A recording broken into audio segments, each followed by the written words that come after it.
मजम्मत करते हैं, कंडम करते हैं, कड़ी निंदा करते हैं कि शिहाब चतुर साहब की आप होड़ ना करें। और आप देखें कि एक नौजवान तो ये कह रहा है कि मेरे ज़बान से धोखे से निकल गया। मैं कहना ये चाहता था कि अजमेर शरीफ जा रहा हूँ। जब लोगों ने मुझसे पूछा तो मैंने ये कह दिया कि मैं मक्का शरीफ जा रहा हूँ। वो नौजवान कह रहा कि मैं तो भाई अजमेर शरीफ जा रहा हूँ और मैं दर गरीब नवाज़ पे हाज़िरी के लिए जा रहा हूँ, वहाँ सब के लिए दुआ करूँगा।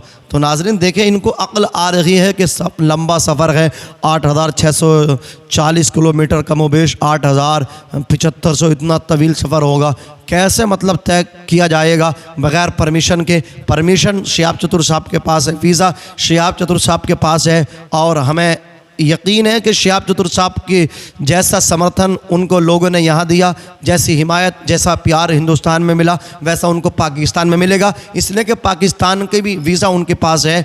और जब वो इराक़ जाएंगे, ईरान जाएंगे, कुवैत जाएंगे, कुवैत से तो सलमान भाई आपके पास भी गालिबन फ़ोन आया और एक मैसेज मेरे पास फ़ोन आया। उस नौजवान बोला मेरा नाम अब्दुल गफ़्फ़ार है और मैं मुंबई महाराष्ट्र से हूँ, एक होटल में रहता हूँ। मेरे जो रेस्टोरेंट का मालिक है ना, उसने शिहाब चतुर साहब के लिए इंतज़ाम कर रखा है, वो अपने ही होटल में उनको ठहराएँगे, वहीं पर उनके लिए खाने का इंतज़ाम भी करेंगे। नाज़रीन अभी हिंदुस्तान में है और कुवैत वाले उनका इस्तकबाल के लिए अभी से तैयारी कर रहे हैं। तो शिहाब चतुर साहब को कोई परेशानी नहीं आने वाली है। जिस तरह उनके पास विदेश मंत्री की हिमायत है, वीज़ा है, परमिशन है, पासपोर्ट है।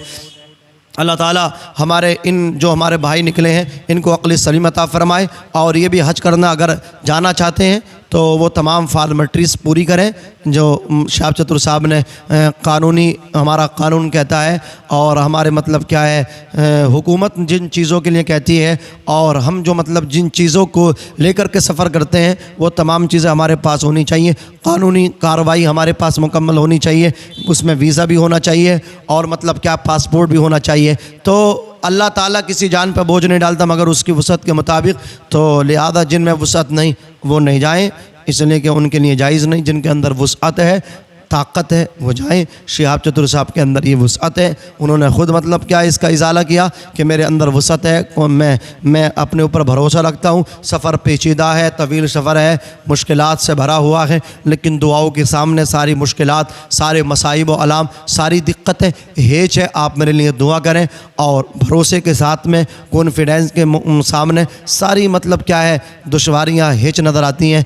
मैं अपने आप पर भरोसा करता हूँ, रब की ताकत पे, रब पर मुझे भरोसा है, तवक्कुल अलल्लाह है। तवक्कुल अलल्लाह कब करना चाहिए? देखिए शिहाब चतुर साहब ने तवक्कुल अलल्लाह किया, पहले उन्होंने परमिशन ली, वीज़ा लिया, वो निकले हैं, अब ये तवक्कुल अल्लाह है। अब वो कह रहे हैं कि मैं अल्लाह के भरोसे पे जा रहा हूँ। ऐसा नहीं कि कुछ भी नहीं, झोला उठाया निकल लिए, कहाँ जा रहे हो? हज करने जा रहे हैं। कुछ पास है बोले कुछ पास नहीं, वीज़ा बोले नहीं है, पासपोर्ट है बोले नहीं है, बोले पीछे से आ रहा, अल्लाह के भरोसे पे निकले नहीं। पहले आप ये तमाम काम कराएं फिर गए अल्लाह के भरोसे पे।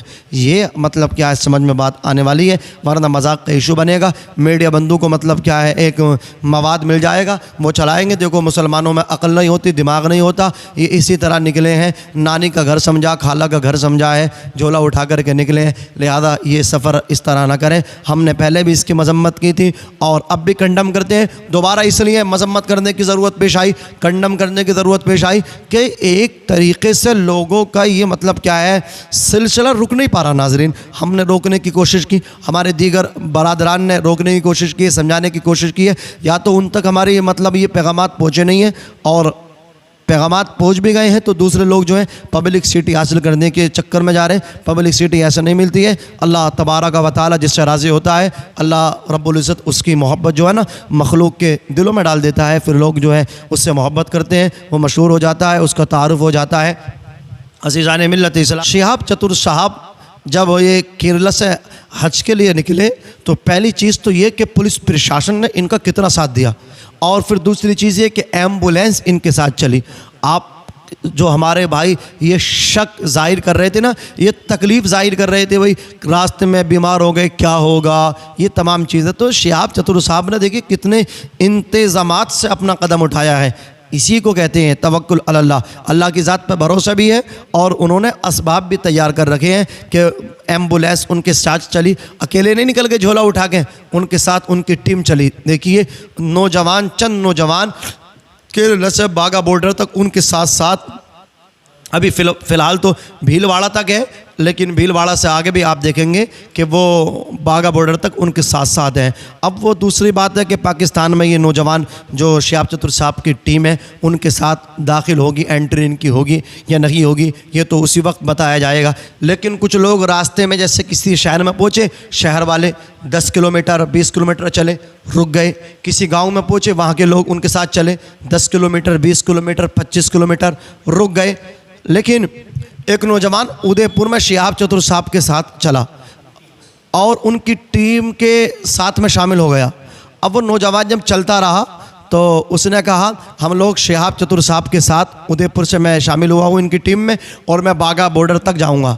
तो हमें नाज़रीन बड़े पते की बात सलमान रज़ा क़ादरी साहब ने ये बताई है कि शिहाब चतुर साहब से जब उस उदयपुर के नौजवान ने ये कहा ना कि मैं बाघा बॉर्डर तक अब शिहाब चतुर साहब के साथ जाऊँगा, तो शिहाब चतुर साहब ने उस नौजवान से कहा बस बाघा बॉर्डर तक आप मेरे साथ जाएंगे, क्या पाकिस्तान में आप नहीं जाएंगे? ये देखिए आप। अब आप कह रहे होंगे भाई ये इनको कैसे पता चल गया, वो तो मतलब केरला वाली ज़बान बोलते हैं, वो उसका मतलब उनकी ज़बान अलग है। तो सलमान साहब ने एक आदमी का इंतज़ाम किया जो इन्हीं के इलाके के हैं और वो केरला में हैं। फ़ौरन उनकी गुफ्तगू का तर्जुमा जो है ना ये अपनी ज़बान में यानी उर्दू में जो हमारी ज़बान है उसमें कराते हैं और वो मतलब केरला में जो काम करते हैं सलमान भाई को तर्जुमा करके उनकी ज़बान का इन्हें पहुंचा देते हैं और इसीलिए सही बात आप तक पहुंचने में बड़ी आसानी से पहुंच जाती है। लिहाजा वो जो नौजवान उदयपुर वाला ना वो दोनों ज़बानों को जानता है, वो मलयादा ज़बान भी जानता है और वो अपनी ज़बान भी बोलता है। नादरीन, तो शिहाब चतुर साहब के लिए एक बात ये लोगों ने कहा कि वो नमाज़ पढ़ते कि नहीं पढ़ते। हाँ नाज़रीन, शिहाब चतुर साहब रास्ते में नमाज़ पढ़े। अभी वो गुजरात में थे तो एक सिख का मकान था, तो उस सिख से उन्होंने परमिशन ली, कहा कि मैं नमाज़ पढ़ सकता हूँ। सिख ने उसका दिल खुला हुआ था, उसने कहा ठीक है आपके लिए मकान खुला है, जहाँ चाहे आप नमाज़ पढ़ें। शिहाब चतुर साहब ने सिख के मकान में नमाज़ पढ़ी। तो शिहाब चतुर ऐसा नहीं है वो नमाज़ पढ़ते हैं। अभी वो मतलब क्या है, जब वो उदयपुर आए तो उदयपुर से जब वो आगे बढ़े तो वहाँ उन्होंने मतलब जुमे की नमाज़ अदा की। बहुत ज़्यादा लोगों का जमावड़ा, जमघट, जम्मे गफ़ीर एक झलक उनकी देखने के लिए आया। हाल जो है वो अताई रसूल सैयदना ख्वाजा मोइनुद्दीन हसन चिश्ती अजमेरी अलैहि रहमतु व रिज़वान के दयार में पहुँचेंगे। कौन सा दयार गरीब नवाज़, अल्लाहु अकबर। इसमें बड़े बड़े औलिया इकराम सालिहीन जब गरीब नवाज़ के दरबार में जाती। मेरे आला हज़रत अज़ीमुल बरकत ने तो ये कहा कि अजमेर शरीफ को अजमेर न कहो बल्कि अजमेर शरीफ कहा करो। आप कहते हैं कि अजमेर शरीफ ऐसी जगह है कि जहाँ दुआएँ कबूल हुआ करती हैं। सरकार वारिस पाक के बारे में ये बयान किया जाता कि सरकार वारिस पाक जब अजमेर शरीफ तशरीफ़ ले गए तो सरकार वारिस पाक ने अपनी जूतियाँ उतार दी। कहा कि ना मालूम कि अताए रसूल हिंदल वली सैयदना ख्वाजा मोइनुद्दीन हसन चिश्ती अजमेरी के कदम यहाँ पड़े हों और मेरी जूती यहाँ पड़े। आपने अदबन अपनी जूतियाँ उतार दी और ऐसी जूतियाँ उतारी कि तादम आखिर अपने विसाल तक सरकार वारिस पाक ने फिर जूतियाँ नहीं पहनी। बड़े बड़े मतलब क्या है अपने वक्त के कुतुब अब्दाल वहाँ जाकर के गरीब नवाज़ का किस कदर अदब व एहतराम करते हैं। तो दर गरीब नवाज़ पर शिहाब चतुर साहब की एंट्री होगी और उसकी अपडेट तो आपको मिलेगी कि किस शान से शिहाब चतुर साहब की गरीब नवाज़ की बारगाह में हाज़िरी होगी। उसका भी मंज़र अब मनाजिर आपके सामने पेश किए जाएंगे। फ़िल वक्त इतना